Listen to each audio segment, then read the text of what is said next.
Hello दोस्तों, स्वागत है हमारे YouTube चैनल में। और आज की क्लास में हम लोग पढ़ेंगे इम्पोर्टेंट टॉपिक के बारे में, जो कि है देशांतर रेखाएं यानी कि लॉन्गिट्यूड लाइंस। तो पिछली क्लास में हमने पढ़ा था अक्षांश रेखाओं के बारे में, यानी कि लैटिट्यूड लाइंस क्या होती हैं। और आज की क्लास में हम लोग जानेंगे कि जो अंतर्राष्ट्रीय समय रेखा है वो किसे कहते हैं, अंतर्राष्ट्रीय तिथि रेखा किसे कहते हैं, और आखिर कैसे निर्धारण किया जाता है समय का। अलग अलग स्थान में हम देखते हैं जो टाइम जोन है वो अलग अलग होता है, तो किस प्रकार से वो होता है वो सभी के बारे में हम समझेंगे आज की क्लास में। तो चलिए स्टार्ट करते हैं और बेसिक से देखते हुए हम यहाँ पर चलेंगे सभी चीज़ों को। तो सबसे पहले बात आती है देशांतर रेखाएं किसे कहते हैं, यानी इन्हें हम इंग्लिश में कहते हैं लॉन्गिट्यूड लाइंस। तो लैटिट्यूड, लॉन्गिट्यूड, और ये जो देशांतर रेखाएं होती हैं ये हमारी ऊर्ध्वाधर रेखाएं होती हैं। तो जो अक्षांश रेखाएं थी वो हमारी कैसी थी, क्षैतिज रेखाएं थी, लेकिन जो देशांतर रेखाएं होती हैं ये हमारी ऊर्ध्वाधर यानी कि हॉरिजॉन्टल लाइंस होती हैं, और साथ ही साथ ये सेमी सर्कल भी होती हैं। तो ये हमारी सेमी सर्कल लाइंस भी होती हैं। और साथ ही साथ अगर हम बात करें इनकी संख्या की, तो इनकी जो टोटल संख्या होती है वो होती है 360। तो 360 टोटल देशांतर रेखाएं होती हैं। और देखिए जो अक्षांश रेखाएं थी वो क्या थी, वो सभी जगह पर उनके बीच की दूरी समान थी, लेकिन यहाँ पर ऐसा नहीं होता। जो देशांतर रेखाएं होती हैं उनके बीच की दूरी, क्योंकि हम इस प्रकार से ग्लोब में इनको जब हम इन रेखाओं को खींचते हैं तो कुछ इस फॉर्म में ये होती हैं, सेमी सर्कल फॉर्म में।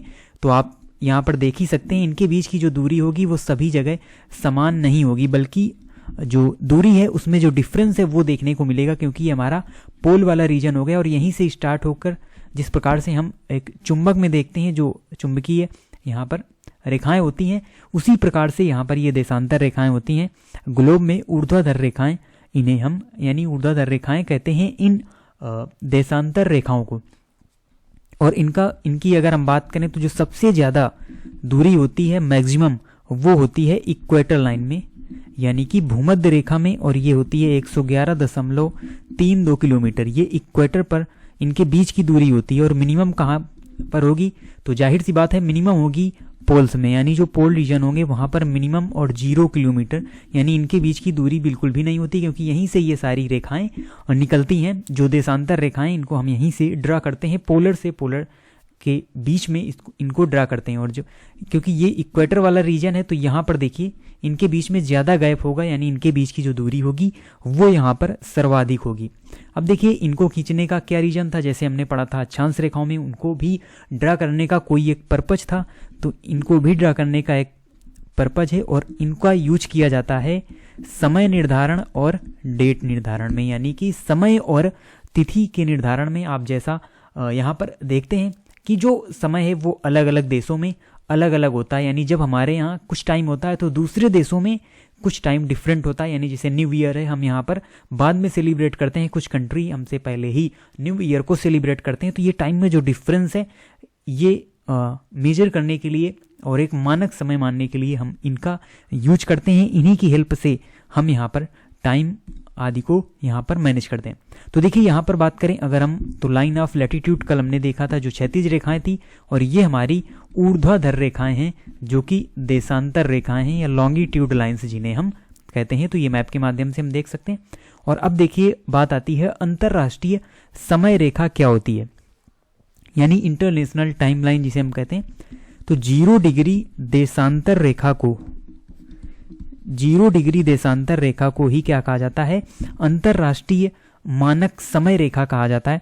और जिस प्रकार से 0 डिग्री अक्षांश रेखा को हम क्या कहते हैं, उसे हम भूमध्य रेखा कहते हैं, लेकिन 0 डिग्री देशांतर रेखा को हम यहाँ पर क्या कहते हैं, इसे हम अंतर्राष्ट्रीय समय रेखा कहते हैं, और इसे ही प्राइम मेरिडियन कहा जाता है।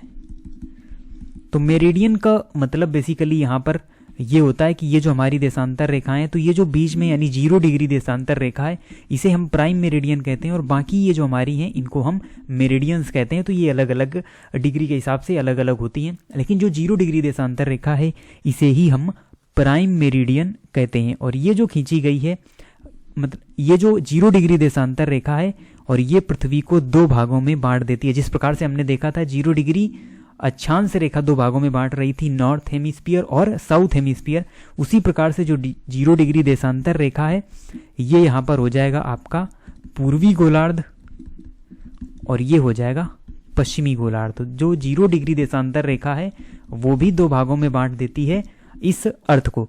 उसके बाद अगर हम बात करें तो ये जो 0 डिग्री देशांतर रेखा ये कहाँ से होकर गुजरती है, तो ये देखिए लंदन के ग्रीनविच से, लंदन के ग्रीनविच से, ग्रीनविच एक स्थान का नाम है और यहीं से होकर ये गुजरती है और ये इसी को हम मानक समय रेखा मानते हैं। पूरे वर्ल्ड का जो समय निर्धारण है वो इसी लाइन से किया जाता है। तो देखिए लंदन के ग्रीनविच से ये लाइन होकर गुजरती है, प्राइम मेरिडियन होकर गुजरती है और इसीलिए इसे हम कहते हैं ग्रीनविच टाइम। तो इसे ही यानी Greenwich mean time, Greenwich mean time इसे कहते हैं। और इसका शॉर्ट फॉर्म जो अक्सर आप सुनते रहते हैं जीएमटी, इसका फुल फॉर्म भी कई बार एग्जाम में पूछा जा चुका है। तो जीएमटी टाइम से इतना आगे है, जीएमटी टाइम से इतना पीछे है, तो वो जीएमटी यही है, ग्रीनविच मीन टाइम, यानी जिसको हम एक मानक समय मानते हैं। उसके बाद अगर हम बात करें तो ये हो गई बात हमारी, ये आप देख सकते हैं ये है प्राइम मेरिडियन, ये जो बीच से होकर रेखा गुजरी हुई ये हमारी 0 डिग्री देशांतर रेखा है और ये लंदन के ग्रीनविच से होकर गुजरती है और इसीलिए इसे प्राइम मेरिडियन हम कहते हैं, मानक समय रेखा कहते हैं। अब देखिए इसमें अंतर क्या होता है, तो अगर आप 1 डिग्री जाएंगे पूर्व की ओर, ये हमारा हो गया पूर्व इस तरफ और ये हो गया पश्चिम। तो अगर आप 1 डिग्री पूर्व में जाएंगे तो जो हमारा समय है वो 4 मिनट बढ़ जाएगा, यानी पूर्व की ओर जाने में 1 डिग्री पूर्व की ओर जाएंगे तो 4 मिनट समय बढ़ेगा और 1 डिग्री अगर आप पश्चिम में जाएंगे तो यहाँ पर 4 मिनट समय हमारा कम हो जाएगा। तो इस प्रकार से ही जो देश, अगर हम ये कह लें ये लंदन में मान लो स्थित है, ये लंदन से होकर गुजरती है और इसके इस तरफ यानी पूर्व की तरफ जो भी कंट्री होंगे उनका समय इससे आगे होगा। और हम देखते भी हैं, हम कहते भी हैं, हम सुनते भी हैं कि जो भारत का समय है वो जीएमटी टाइम से 5.5 घंटा आगे है और इसका कारण यही है कि हमारा जो देश है वो यहाँ पर स्थित है, यानी 82.5 डिग्री जो मानक समय रेखा है पूर्वी देशांतर वो हमारे देश की है, भारत की है और इसीलिए भारत का समय इस जीएमटी टाइम से आगे चलता है। और कितना आगे चलता है वो हम किस प्रकार से निकालते हैं कैलकुलेशन के माध्यम से, वो भी हम आपको यहाँ पर बताने वाले हैं। तो देखिए आगे हम बढ़ते हैं। अब देखिए एक ये और मैप है, आप यहाँ पर देख सकते हैं नॉर्थ पोल साउथ पोल और ये है ग्रीनविच मेरिडियन टाइमलाइन, यानी कि अंतरराष्ट्रीय मानक समय रेखा। अब इसमें 20 डिग्री ईस्ट, 40 डिग्री ईस्ट, इस प्रकार से इसे डिनोट किया गया है। और अब हम देखते हैं कि किस प्रकार से हम इसे निकालते हैं। तो बात करें अगर देखिए लंदन में कोई भी आयोजन है या कोई भी आप मैच से ले लें, कोई भी अगर मैच है या कोई आयोजन है किया जा रहा है लंदन में 7 बजे शाम को, तो 7 बजे शाम को अगर मान लीजिए कोई आयोजन लंदन में हो रहा है और यहाँ पर जो कोई कंट्री यानी कोई कंट्री ये आप मान लीजिए कि ये स्थित है कहाँ पर 60 डिग्री वेस्ट में स्थित है और यहाँ पर ये जो आयोजन है ये हमको कितने बजे देखने को मिलेगा, यानी कितने बजे हम इसको वहाँ पर देख सकते हैं, यानी किस टाइम पीरियड में। तो देखिए ये हमारा एक एग्जाम्पल हो गया। अभी हम आपको यहाँ पर निकाल कर बताते हैं किस प्रकार से यहाँ पर इसको हम यहाँ पर कैलकुलेट करते हैं। तो देखिए बात करें अगर हम, तो हमने आपको क्या बताया 1 डिग्री हम पश्चिम में जाएंगे तो समय 4 मिनट कम होगा। तो पहले 60 का गुणा हम करेंगे 4 में और ये हो जाएगा 240 मिनट और इसको जब हम घंटे में बदलेंगे तो ये हो जाएगा 4 घंटे। तो 4 घंटे हमारा समय, क्योंकि यहाँ पर वेस्ट है यानी कि पश्चिम है, तो ये समय हमारा क्या होगा 4 घंटे कम होगा। तो 7 से 4 घंटे हम कम कर देंगे तो ये हो जाएगा हमारा 3 बजे। तो 3 बजे शाम को हमको ये प्रसारण देखने को मिलेगा। तो लंदन से देखिए इसका समय क्या हो गया 4 घंटे, कैसा है 4 घंटे पीछे है ये समय, हम ये कहेंगे जो 60 डिग्री वेस्ट में कोई कंट्री स्थित है। और अब देखिए हम जो भारत का समय है वो किस प्रकार से हम यहाँ पर कैलकुलेट करते हैं वो भी हम अभी आपको बता रहे हैं इसे निकाल के। तो देखिए बात करें अगर हम भारत के समय की, तो भारत सबसे पहले तो कहाँ पर स्थित है, यानी जो भारत की मानक समय रेखा है वो है 82.5 डिग्री पूर्वी देशांतर को भारत की मानक समय रेखा कहा जाता है। और इसी के माध्यम से हम टाइम को कैलकुलेट करते हैं कि भारत का जो टाइम है जीएमटी से कितना आगे होगा। तो यहाँ पर सीधे आपको क्या करना है 82.5 × 4 कर देना है और ये आपका आएगा 330, और इसमें जब हम 60 का भाग देंगे तो ये आ जाएगा 5.5 आवर, और ये 5.5 घंटे, और इसका मतलब है 5 घंटे 30 मिनट। और क्योंकि भारत क्या है, भारत लंदन से इस तरफ स्थित है, यानी कि पूर्व की तरफ स्थित है, तो ये टाइम प्लस होगा, और इसीलिए हम कहते हैं जो इंडिया का टाइम है वो जीएमटी से 5 घंटे 30 मिनट कैसा है, आगे है। तो इसी प्रकार से हम इसे कैलकुलेट करते हैं। इसे आप किसी भी कंट्री का अगर आपको डिग्री पता है वहाँ से आप समय कैलकुलेट कर सकते हैं कि जीएमटी से इसका टाइम कितना आगे या पीछे होगा। तो इस प्रकार से हम क्या करते हैं, इस प्रकार से हम टाइम को कैलकुलेट करते हैं। तो ये देखिए एक और यहाँ पर फिगर है जिसमें आप देख सकते हैं प्राइम मेरिडियन को। अगला है यहाँ पर अंतरराष्ट्रीय तिथि रेखा, और उससे पहले देखिए हम यहाँ पर देख लें भारतीय मानक समय रेखा के बारे में। वैसे तो पीछे ही हम आपको बता चुके इसके बारे में, लेकिन देखिए क्या होता था 1947 से पहले 2 समय रेखा हुआ करती थी। यानी यहाँ पर ऑब्वियस सी बात है, जब 1 डिग्री में यहाँ पर समय चेंज हो रहा है तो भारत में भी यहाँ पर अगर हम बात करें गुजरात रीजन की और अरुणाचल प्रदेश, तो दोनों के समय में लगभग 2 घंटे का अंतर होगा। और इसीलिए भारत में पहले क्या हुआ करती थी, 2 समय रेखा हुआ करती थी, एक आपकी मुंबई में और एक कोलकाता में। तो 2 समय रेखा हुआ करती थी, यानी दोनों का टाइम जोन अलग हुआ करता था। मुंबई में कुछ अलग समय और कोलकाता में कुछ अलग समय, और होगा भी क्योंकि यहाँ पर आपको जो अंतर है देशांतर में वो भी देखने को मिलता है। लेकिन फिर क्या किया गया, इसके बाद 1947 के बाद यानी 1 सितंबर 1947 को यहाँ पर एक मानक समय रेखा चुनी गई कि पूरे भारत की एक मानक समय रेखा होगी जिससे टाइम में डिफरेंस नहीं होगा। कम से कम भारत में तो एक ही समय रहना चाहिए, वैसे तो वर्ल्ड में अलग अलग टाइम पीरियड होता ही है।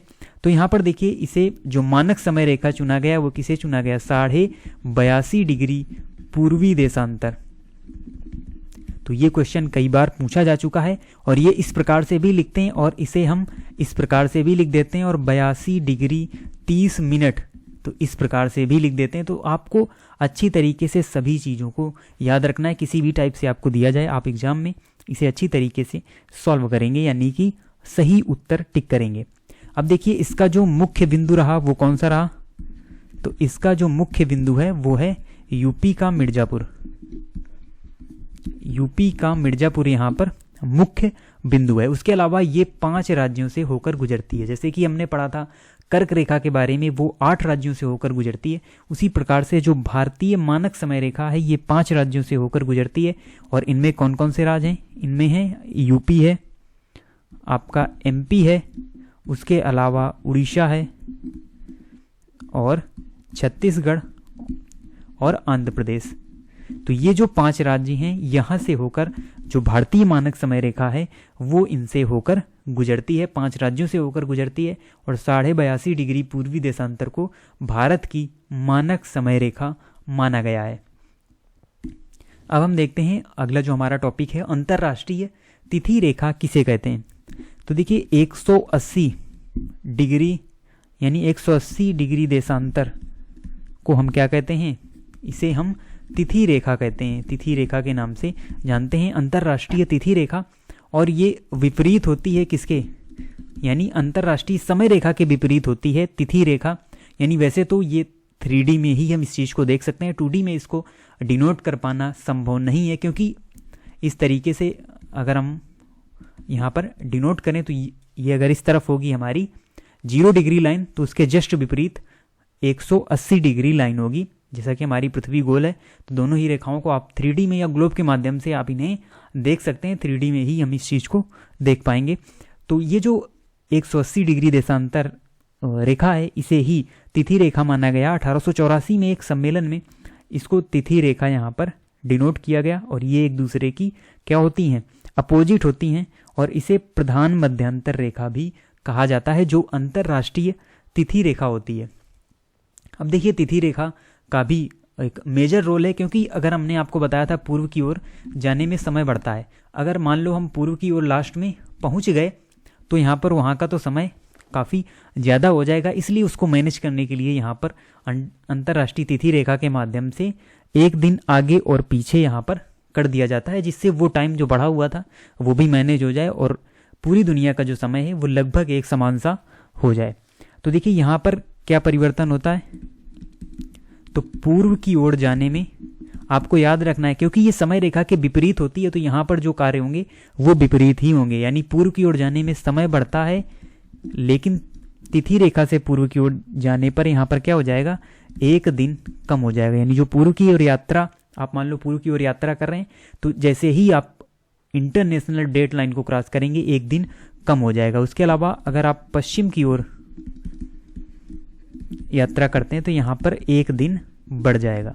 तो देखिए वहां पर जो समय था वो कम हो रहा था, लेकिन यहाँ पर दिन बढ़ जाएगा, जिससे वो समय जो है वो यहाँ पर मैनेज हो जाए। इसलिए इसको यानी डेट लाइन का भी एक मेजर रोल है।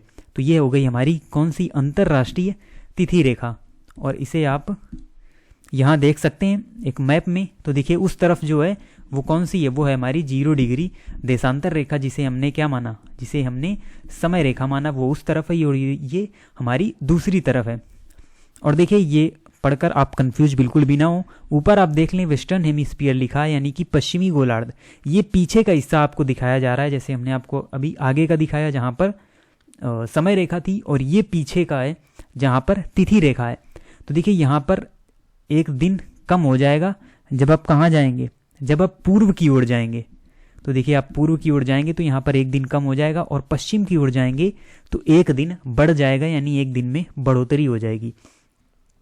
अब आप देख रहे होंगे कि जो हमारी समय रेखा है वो तो यहाँ पर सीधी है, लेकिन जो तिथि रेखा है ये टेढ़ी है और 4 से 5 जगह पर ये मुड़ी हुई है, 3 से 4 जगह पर इसे मोड़ा गया है। तो ऐसा क्यों नीड पड़ी, यानी ऐसा क्या जरूरत पड़ी कि हमको अंतर्राष्ट्रीय तिथि रेखा को यहाँ पर मोड़ मोड़ के बनाना पड़ा इस तरीके से। तो देखिए इसका भी एक कारण है और इसका भी एक लॉजिकल रीजन है इसको मोड़ने का। देखिए होता क्या है, इसे पूरी तरीके से जल से निकाला गया है, यानी जल से ड्रा किया गया है, जहाँ पर वाटर बॉडी है, ना कि कोई स्थल, यानी कोई भी स्थल या कोई भी देश से होकर तिथि रेखा, अंतर्राष्ट्रीय तिथि रेखा नहीं गुजरती है, बल्कि जो अंतर्राष्ट्रीय मानक समय रेखा है वो देशों से होकर गुजरती है। लेकिन इसे पूरी तरीके से वाटर बॉडी में ही रखा गया। आप देखते हैं अगर इस तरीके से खींचा जाता तो ये बीच में महाद्वीप आ जाता, इसीलिए इसको यहाँ से मोड़ दिया गया। ये आपका अलास्का वाला रीजन है और फिर इधर मोड़ा गया और सीधे आकर फिर जहाँ जहाँ पर स्थल यहाँ पर पड़ रहे थे तो इसे मोड़कर वाटर बॉडी से निकाला गया।